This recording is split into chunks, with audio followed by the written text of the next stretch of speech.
All right, welcome to another Pro Football Doc Sports Injury Central podcast. Very excited today for a couple of reasons. Number one is I've been wanting to get Arash Markazi on.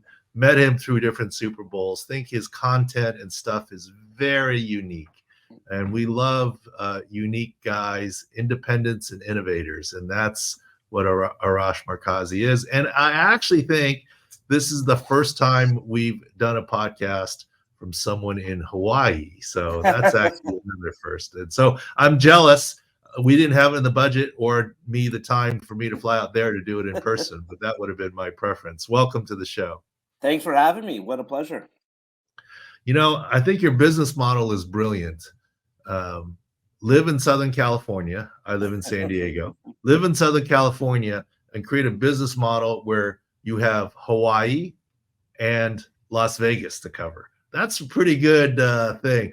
I had a friend of mine who used to run Coca-Cola, and he'd have a big part region of the Southwest and Southern California, but he also had Hawaii, and it was amazing how much labor unrest and trouble he had in Hawaii, where he had to spend half his time in Hawaii. No, it's really incredible, because I think some people are curious why.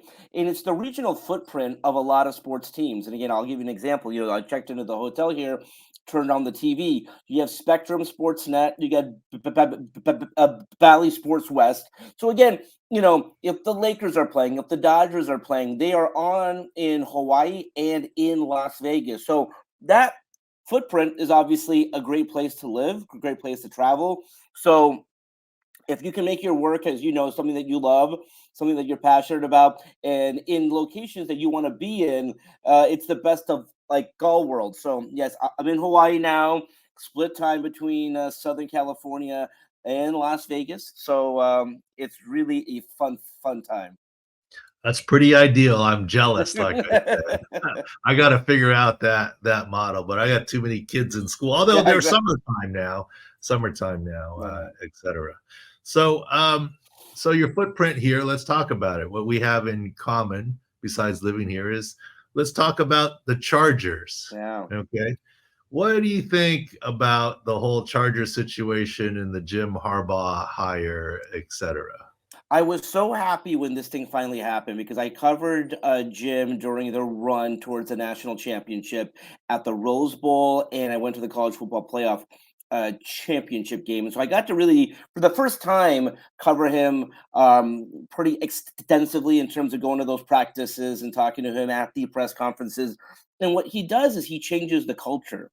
And when you look at the track record of the University of San Diego, as you know, but then you take it to Stanford, you take it to San Francisco, where he really took over a program, a team that had not done a thing for close to 10 years, took them to the Super Bowl, and how quickly it happened too. So now he takes over a team with the Chargers, who for years have had a very talented team on paper, but have not been able to get the most from that talent. And he takes over a quarterback, or he's going to be working with a quarterback that we all know the skill set there. And so I can't imagine that they're not going to have some success. Now, how quickly that success happens, we'll see. But as you know, they're moving into a brand new, beautiful training facility right in the South Bay, not far from me. So I'm very excited. Again, both teams in Los Angeles were in Agoura Hills or Thousand Oaks and Costa Mesa. You couldn't get more further north and south than these two teams. So the Chargers are now in Los Angeles County, in the South Bay. Beautiful facility. How that helps them. Listen, as you know, if you're not in a makeshift training facility, I think that should help. So very excited for what the Chargers are going to do. And I have no doubt that Jim Harbaugh will lead this team to the postseason. I just don't know if it's in year one or in year two, but it will happen very quickly. Well, Jim, first of all, Jim still has a home in San Diego, okay, in Coronado. And I hear his actual first interview with the Chargers was actually in San Diego, which is awesome. Interesting, right? But what have you. And it happened very quickly. But Jim played for the Chargers when I was the head team physician. Yeah. I still remember some stories. And the one is when he was playing, we used to ask him, what are you going to do when you're done, right? He goes, yeah, football's in my blood. He said he would be an NFL referee. Oh, wow, that's awesome. And now he's like this head coach everywhere. But he's the only head coach that I can think of that really hasn't been a coordinator because he's such a good leader. He hasn't needed that. He had a quarterbacks coach 1 year in Oakland for the Raiders. Then he was at University of San Diego, right? And then Stanford, then San Francisco. So the other thing that I want to ask you is, if Jim can be successful, and I'm with you, I think Jim can be successful. I'm a big Jim Harbaugh fan. We've talked on this podcast with Von Parker and one of his old right tackles. We talked about some Jim Harbaugh stories where he talked about a little halftime fisticuffs with a teammate. Jim's fiery, right? Which is awesome. And I think he will be successful. If Jim is successful, and I think he will be, does it change the young genius coach hiring cycle, which has been Sean McVay and whoever else knows Sean McVay and all the next young genius coordinator? I mean, Jim's 60. Jim's older than I am. And, you know, the older coaches have had a hard time getting hired, right? It's not been the retreads. Obviously, Bill Belichick, Pete Carroll, blah, blah, blah. But even Mike Vrabel's on the sideline right now. And I'm not calling Mike Vrabel old, but if Jim can be successful, does it change that narrative, you think? A little bit, but here's the thing. I mean, the joke in Los Angeles was that if you just had a cup of coffee with Sean McVay, you're probably going to get a job somewhere. I mean, my favorite was when Cliff Kingsbury got the job with the Cardinals. Like, he had never officially been on Sean McVay's staff, but I think he was a consultant. But then you go down the list of like Brandon Staley, of course, and so it may change it, but I think Jim Harbaugh is so unique, where you're bringing in a coach who just won a national championship, but his track record, again, he's not one of those, you know, can this work? We've seen it work. We saw what he did in San Francisco. So it's not like you're bringing in a first-year, you know, college coach and trying to make him a success in the pros. He's done it before. So I think Jim's unique, but I think you bring up a good point. You know, like, you want someone to walk in through the door that the team's going to respect, that has some bit of a track record, whether it's as a coordinator, whether as a player. With Staley, and I think that they liked Staley. I think that they respected the fact that he went for it. But, you know, consistently, that was the thing that I heard. You know, when you don't have the results on the field, when your season comes to an end the way that it did in Las Vegas, and some of the players did blame him for that, and you go down to, you know, how that historic comeback in Jacksonville, you lose that trust. And I remember being in the press box in Las Vegas when they got blown out. And I said, I don't think he can survive this. And he obviously did not. So it could change things, but I do think Harbaugh is so unique, where he's just not like an experienced coach. He's an experienced coach with a track record that, again, kudos to the Chargers for doing something that they have not historically done. They said, this is the best coach available, and we are going to pay for him. And again, no knock on the Chargers for previously not doing that, but that was sort of the feeling. You know, will the Chargers do this? Will they essentially give this man a blank check and say, "Hey, let's go for it. Like let's see if we can win this thing." And they did. And the reason that I think that they're going to have success is that track record. I think it is very hard for Harbaugh not to walk through that door and for you to respect what he's done. No question. And, you know, off the record, look, I'm not a reporter, right? I'm an injury analyst, so I don't get into that world. But I did hear the Jim Harbaugh rumors from other people, even before that fateful Vegas game, that this may be where they're headed. And it does make sense. So I think it's a great hire. Kudos to the Chargers for doing this. And here's the other thing. I mean, I know there was lots of rumors about the Chargers and Sean Payton before and Bill Belichick even, but like, Jim's the kind of guy, he's going to do it his way, but he'll also work with you, right? I mean, so he knows the previous ownership. He knows John Spanos very well from his time before. So I do think we're excited about this. I'm excited about the Bolts here. What about the Lakers? Did they really want Hurley and get turned down, or was that the strongest offer, or was they just testing the waters and what's happening there? Or does it matter because is LeBron the coach? Well, that's a great point. And by the way, this is another franchise. And again, so when I say no knock on the Chargers, the Lakers historically have never paid big bucks for a head coach. And again, Phil Jackson is really the only coach that they've like basically given a blank check to. And they were in a similar position that the Chargers were in. We're saying, we got Kobe and Shaq, we got the talent. Let's go get a coach that can win us a title. The Hurley thing made no sense to me because at no point in time during this coaching process did Hurley's name come up until the Thursday before game one of the finals. And that courtship lasted 4 days. And I don't know who this didn't help the Lakers. He goes on a media tour. His wife goes on a media tour, basically saying how much we love Connecticut. Look what we've built here. And I said, why did the Lakers do this? And so we won't know until they make the coaching hire, and I don't even know if then Rob Pelinka and Jeannie Buss will be transparent and saying, what was the whole Hurley thing about? Again, you had all this time. JJ Redick was the coach that they apparently wanted. They kind of view him as a future coaching star. And if that's the case, fine. What I don't know is that this reminds me of, to your previous question, that young coach coming through the door. And again, he's not even 40 yet. He will be this month at the end of the month, but like he just played. So JJ's walking through that door, never been an assistant coach, never coached a day in his life.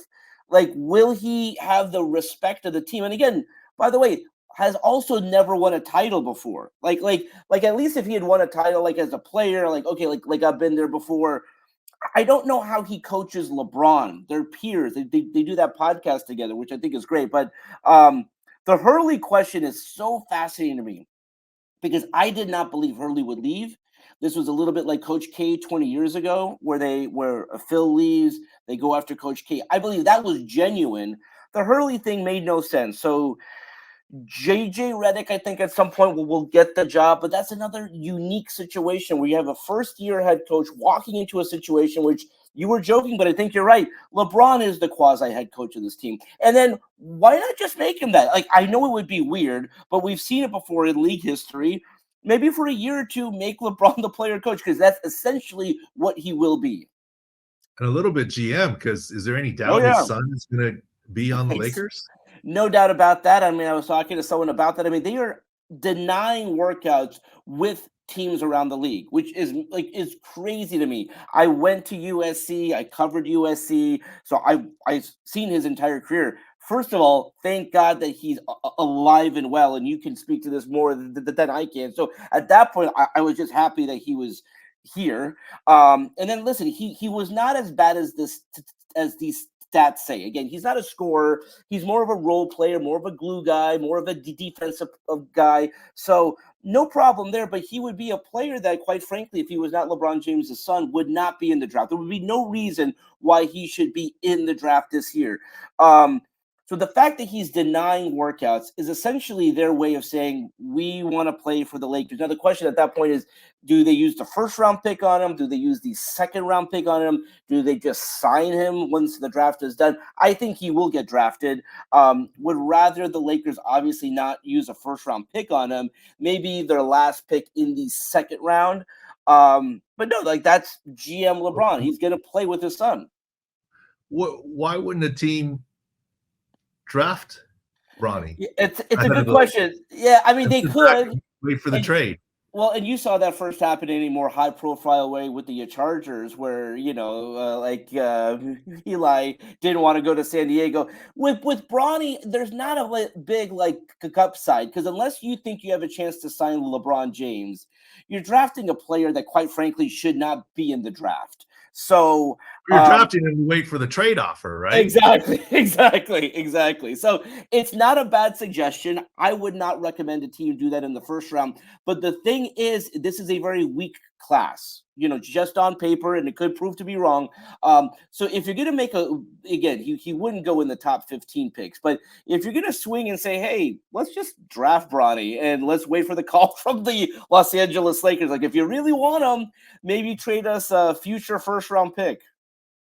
Well, let me tell you, you bring this up and I never script podcasts. We don't prepare to chat and have fun, right? I was actually in the room when it happened, when Oh, it's the Chargers amazing. drafted Eli Manning. Admittedly, okay, those days it wasn't stadium seating. Like it No, was a yeah. big, what I call dinner table, and the GM, assistant GM, head coach, ownership, whatever, and the head athletic trainer and I were the little kids table in the corner at Thanksgiving, right? A little round table in the corner. But we were in the room when it happened, and there was a lot of discussion there. Robert Gallery was in that. Do we draft Eli? Clearly, he didn't want to go. Yeah. And AJ Smith, God bless his soul, former GM who just passed away. Yeah. Love AJ. Prayers out to him and his family, etc. Just passed away, but he was the ultimate poker player and gunslinger. And of course, they had spoken to the Giants, and of course, there were deals proposed, but they knew the Giants wanted Eli. We knew we wanted Phillip Rivers, and we Okay. didn't want Eli. We wanted Phillip Rivers, and we had coached him in the bowl game, right? The Senior Bowl game. Our Yeah. staff had coached him. We wanted Phillip Rivers. AJ Smith, I can tell you from my perspective in the room, but from the kids' table in the corner, okay? Yeah. Drafted Eli knowing full well that Eli didn't want to come here and we weren't going to sign him. He was playing chicken with the Giants.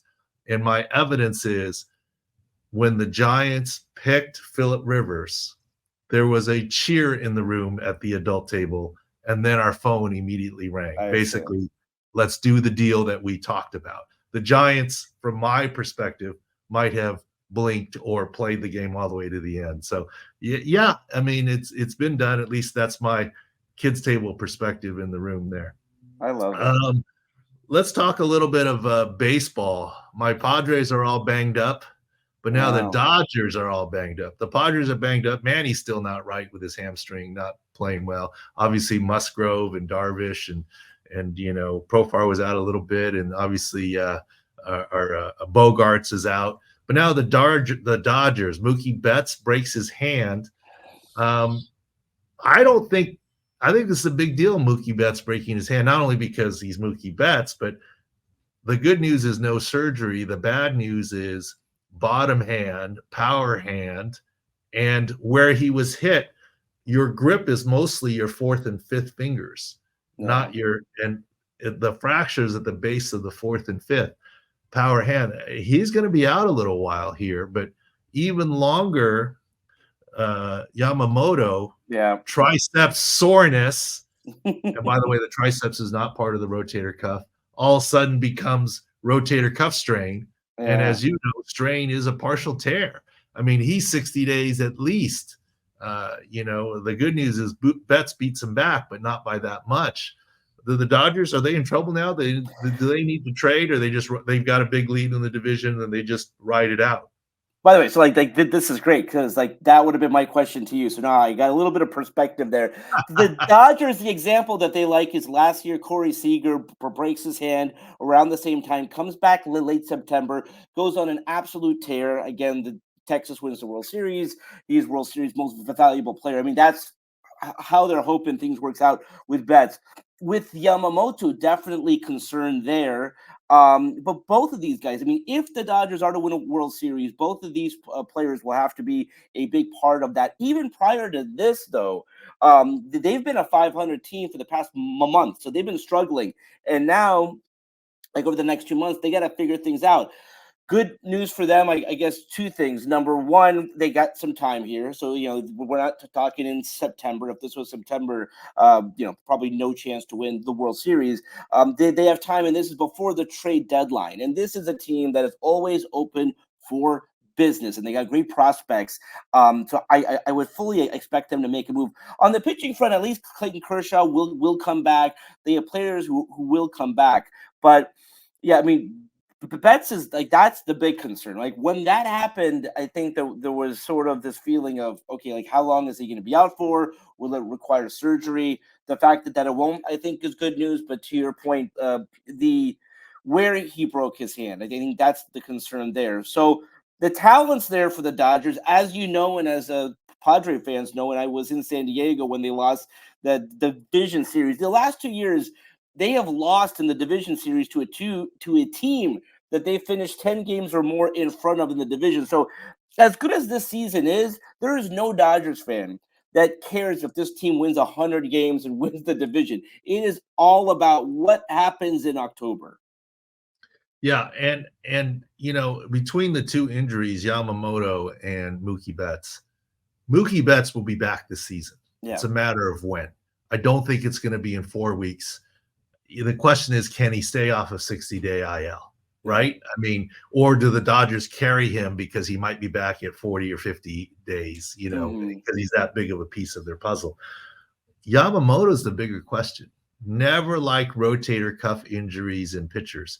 Now, was it because he pitched 100 plus pitches at high velocity recently that might make people more analytics people and say, look, you can't do that.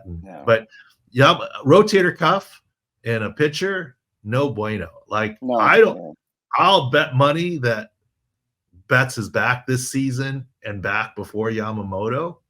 Yamamoto is the one that could last longer. We've seen that before in pitchers because you don't want to mess with the rotator cuff and you don't want to mess with the ulnar collateral ligament, the Tommy John. Those are the money makers for a pitcher there. All right.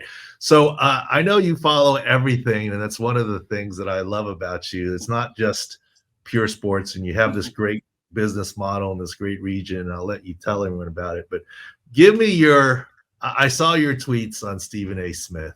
Give me see, I know there's more to it. I know you. I was reading between the lines of the tweet. Your laughter tells it all. Have at it. Give us your full take on it. I think it's hilarious, but at some point, are we going to do this joke before every single game? And again, the tweet you're referring to is that they shot Stephen A. Smith walking into the arena as if he's a player about to play Game 7 of the finals, where he's adjusting his glasses, taking a deep breath, very, here we go. And it's like, you're a commentator at the end of the day. And that's amazing. I mean, he is killing it at what he does. He does it so well. Why are we shooting him? And again, if it's a joke, you do the joke once. But they've done this before every game that he's called. I just think it's hilarious. I think it's more of a joke. I don't think it's anything bad, but come on, does he really believe he's the game? Does he really think we all care what he's wearing? Well, I mean that look, I couldn't wear that suit, but not exactly, yeah. I mean, whatever. But it wasn't just someone shooting him walking in. It was someone shooting someone who was shooting him. That's a good point. Yes, walking it was. in, right? That's right. It wasn't just camera on Stephen A. It was someone shooting Stephen A. Smith coming in. And I thought that was pretty cool. I was hoping for a close-up of his 6-inch screw in his knee. He had that step, right, Doctor? In terms of obviously, he's had some surgeries in the past. Well, look, Stephen A. Smith, unbelievable, right? I'm not hating on him, and I get speaking in hyperbole, so I'm not going down the road of Jason Whitlock calling him a liar, this, that, the other. But your patella isn't 6 inches long, so you don't have to screw it in there, right? Yeah. Was it 6 centimeters and he misspoke, or was it just hyperbole? My fish I caught was this big. It's fine, but I think it's all funny, the personalities and everything. So, final thing: do you believe Charles Barkley is done after this season and not broadcasting?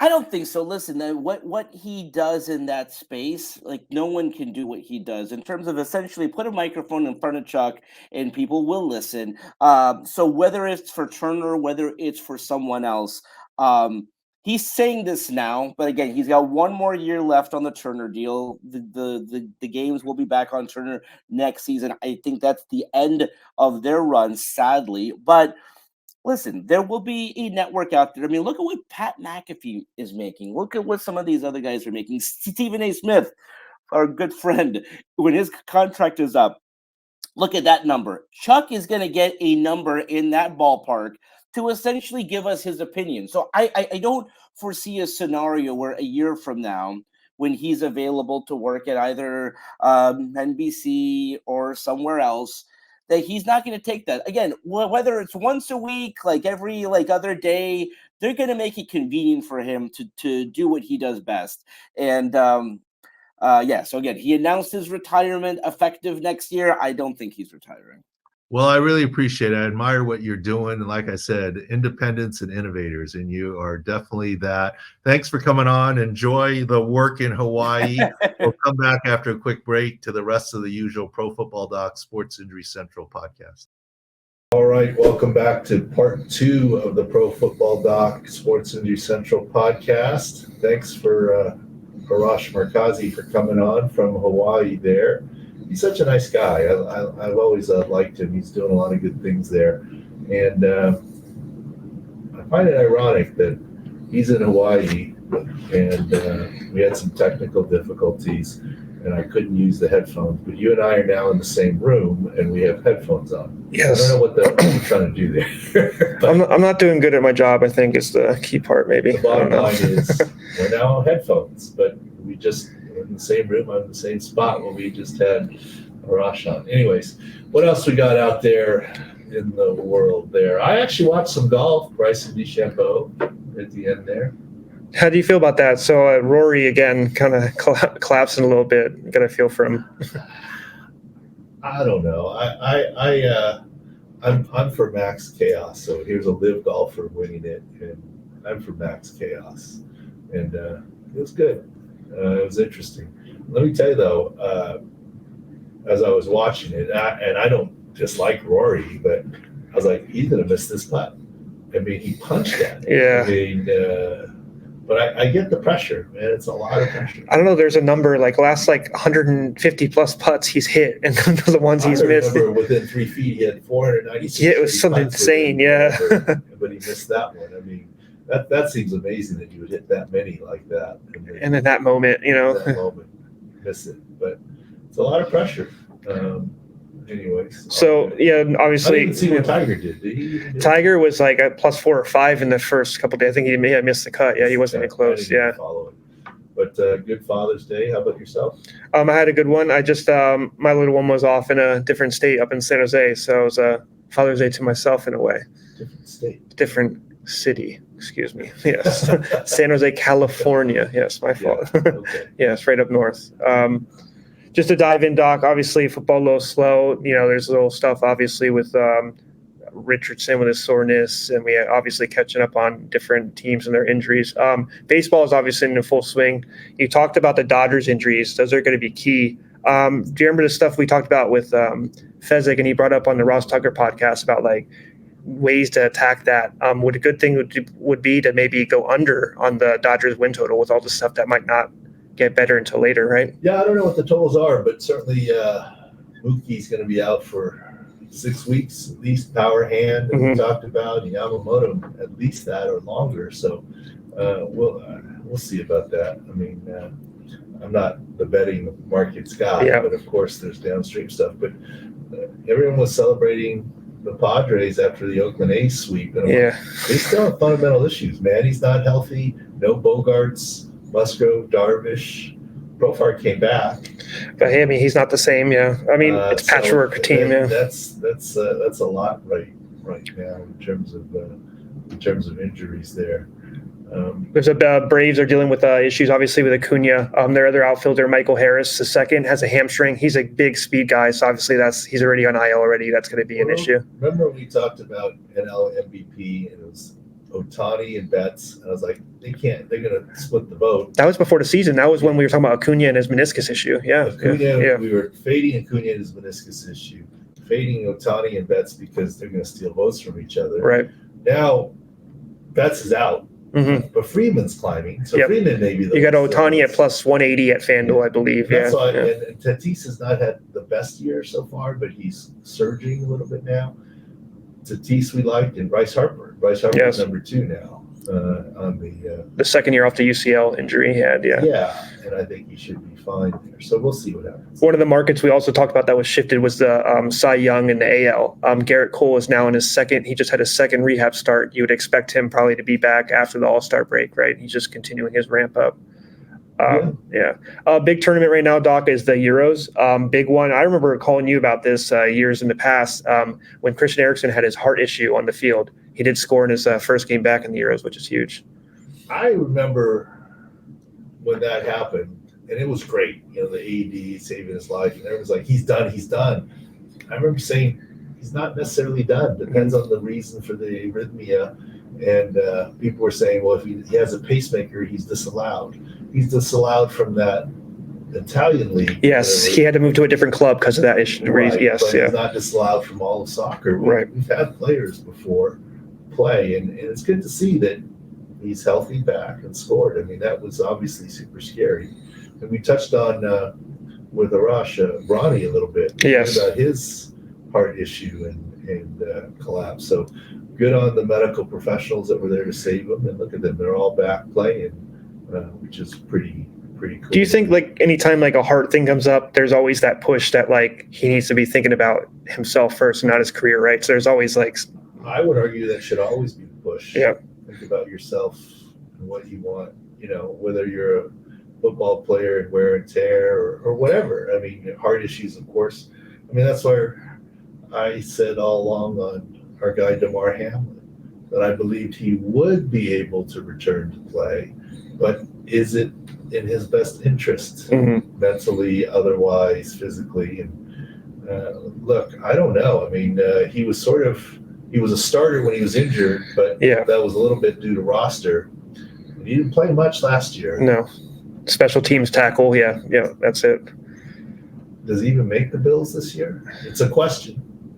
So I guess the question for you is that if he gets cut from the Bills, does that mean his health care is also cut, or is he continually getting help? Because I guess that's what maybe keep him on the team to get that benefits. But because like you said, from like a team standpoint, he's not really helping, right? You know, the roster. I mean, there was no way that the Bills could get him last year. Right. This year they could. The health benefits, if he's got health issues tied to the injury suffered on the football field, through work comp, he could get continuing care. But in terms of everyday health insurance, in case he gets the big C or hits by a car, no, that would be Cobra or wherever. But that's assuming he doesn't land somewhere else, right? Right. He could land somewhere else. But no, I don't know. I mean, glad that he proved that he could return to the NFL. We'll see what happens. I'm not saying that he won't make the team or whatever, but I'm just saying that it's good to see these athletes return. So obviously this could potentially be the final game in the finals. Don't want to spend too much time on this due to the airing of this podcast. But just a final take on Porzingis, Doc. He went against everybody in social media and all the other doctors that chimed in. What are your final thoughts? What's so funny about that? I probably made a mistake. The Celtics spelled out what he had, and they used big fancy words, and national media and NBA reporters were saying, I don't know what this means, and I've asked other doctors, they don't know what this means. Sports Injury Central, I've dealt with this before. We have basketball doctors and staff. Yes, it's unusual. It's rare, but we've treated this before. This is why we say Porzingis is not playing the rest of the finals, and that he's out because of the game of basketball. So I saw a lot of chatter on social media saying, well, he's walking around, he doesn't have a boot on. Here he is, comes into the stadium, he's doing shoot around. And I quote tweeted our articles and our take and said, certainly it's possible for him. He's 7 feet tall. It's possible for him to stand out the 3-point line and get off a 3-point shot, but he's not gonna play. And people are like, oh, you're backtracking and covering yourself. You must have looked at what all the other doctors said. I'll be honest, I don't have time to look at what other guys say. And I don't delete tweets. And if we're wrong, we're wrong. Look, we've had freezing cold takes, old takes exposed here on the podcast before. When they said, look, you get a bookmark this, you're going to be wrong, you're backtracking. I tagged old takes. Right, just make sure here. If it's wrong, it's wrong. We'll take it. Okay, he's in uniform. Okay, he's in uniform, but what does that mean? I mean, the bottom line is and I maybe should have phrased it differently from the beginning. It may sound like I was backtracking. He's not playing as Kristaps Porzingis the rest of these finals. A couple extra days of rest isn't going to do anything. His backup center talked about it. Right. He's essentially the same. He's not. He's uncomfortable during workouts. What he looked like is what this player. Yeah. Yeah, and he's 7 feet. And you see him shooting. You go, okay, he can play. That's not the game of basketball. Playing defense and going both ways. He's not playing. Now, is there an inbound situation where they need a 7-footer guarding the inbounder from a downfield throw that you could put him in with 2 seconds left and a half for a game? There is. Is there a situation where you could put him out at the 3-point line to draw their center out or for a scheme and get off a 3-point shot? There is. Is he going to play in the traditional sense? No. Right. Maybe he's still going to be on the bench in uniform. Look, I'm still saying there's going to be an announcement for surgery at the end of the finals to fix the retinaculum sheath. And by the way, yes, the medial retinaculum, if you Google it, it's in the knee. But there's also one in the ankle. I don't know. This is, I guess, what we do, injury analysis. This one was super easy. We didn't have to go off a video and figure it out. You had a textbook definition, yeah. Specifically yes. what he had. And we've talked about before the difference between the similarities and differences of this and another Boston superstar, Kurt Schilling. Right. The bloody sock. Similar but different. I think your big calling card and just our whole site is that we've seen it before. You had people like Brian Windhorst on ESPN saying it's rare, we've never seen it. That's the big thing at sixscore.com. We've seen it, right? I don't expect Brian Windhorst to have seen it, right? And he shouldn't have. Right. Look, and the other thing is, I feel like, yes, I know, it's Pro Football Doc, we know about basketball. We have basketball guys on staff, former Bulls head team position, but also I covered some basketball. Not to the extent of the NFL. This is why I don't try and say I'm this basketball guy. But let me tell you something, Taylor. In an average NFL week, you see as many injuries as an NBA medical staff sees in a season.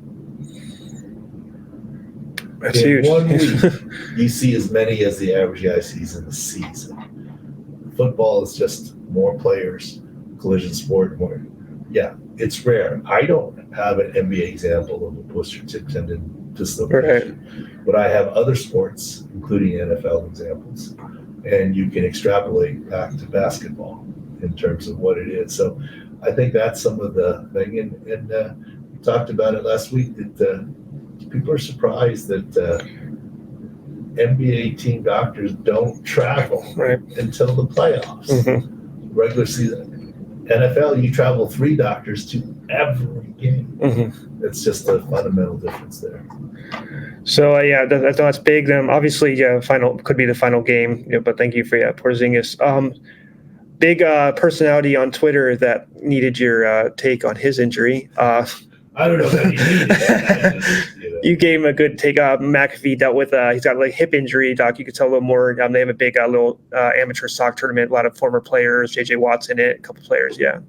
Tell us about what he was dealing with. Well, I love Pat McAfee. Right? I mean, he's awesome.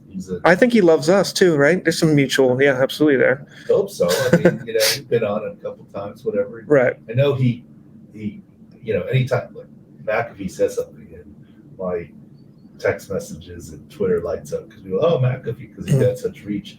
I guess he saw my tweet saying that with all this bruising down his legs, it's going to get worse before it gets better. Right. He's got a real deal injury of his hip flexor and maybe groin. And no, he wasn't just tapping out in his little soccer tournament. Mm-hmm. I mean, he was injured. It's going to get worse before it gets better. And I think he quoted that part. And so, yeah, we love McAfee. What I don't understand is how he does it. How does he have time to see my quote tweets or retweets? Yeah. He's got to have staff that tells him, right? I mean, but still, and it's so quick too. Like the second that he does it, you're getting texts. I'm amazed that he has, between all the stuff that he does, and he's playing in the soccer tournament and traveling around. He's got a WWE stuff, kid and WWE, and yes, I get it. He goes PJ, private plane everywhere, but still, he's got the stamina to do all that. Yeah. It's got to be a staff, right? But I don't know. When I first got to know Adam Schefter, and way back in the day, he retweeted something I said about Tony Romo when I talked to him. I said, so who runs your social media? He goes, I do. You don't have a helper like retweet me? He goes, no, everything is me. And to this day, we could do this experiment. I won't do it to Adam, quote, live on the podcast. If I text him right now, he'll overrun on his reply is 5 seconds. I've seen you do it too. No, this is not, mind blowing. I can't keep up on everyday life. I try and respond to Twitter when I can, but it's very hit and miss when I can or get there. Kind of thing. I was always super amazed at how they do it, especially like the ones we see, like the ones he shoots at night, on like a weekend. Like, what is he has family and stuff. But like once I realized what scheduled tweets were, I'm like, those guys are the masters at stuff, preemptively writing all the the roster moves and stuff. Like it's a different I don't know how to schedule. Yeah. You see a tweet that's from 3 a.m. It's because I woke up and went to the bathroom and fell back to sleep or something. I mean, I don't schedule tweets. I don't know how to schedule tweets. Doc, that's all I had. This one of your things I saw on Twitter is what are your comments on Tony Jefferson signing with the Chargers, going out of retirement? You said the West Coast Ravens, right? I should have asked Arash about that. Yeah. I forgot. I mean, look, which came first? Harbaugh with his brother and the Ravens influence, or Joe Ortiz, the GM that came from Baltimore? Yeah. So there's 2 ties there. Yeah. And it's been happening all the time before. I mean, John has sent staff to Jim at Michigan, and Jim has sent staff from Michigan to Mike Baltimore. McDonald used to be. It's great. Yeah. It's great, but it is Raven. I should have asked him. See, I should do some pod prep. I don't do pod prep. I'm a bad interviewer. You're off the cuff. Arash run the pod interview. Yeah, it's Ravens West. Mm-hmm. The running backs, the GM, Tony Jefferson. There's others I'm forgetting. I'm not saying it's bad. Yeah. But it's interesting. You say J.K. Dobbins, if you mentioned it. Dobbins and both running backs. Oh, Gus Edwards. Yes, correct. Edwards. Yeah, correct. Yes. Yeah. All right, Doc, that's all I got. Anything else you want to add? Or no, all good. Post Father's Day, happy Father's Day. Got my anniversary tomorrow.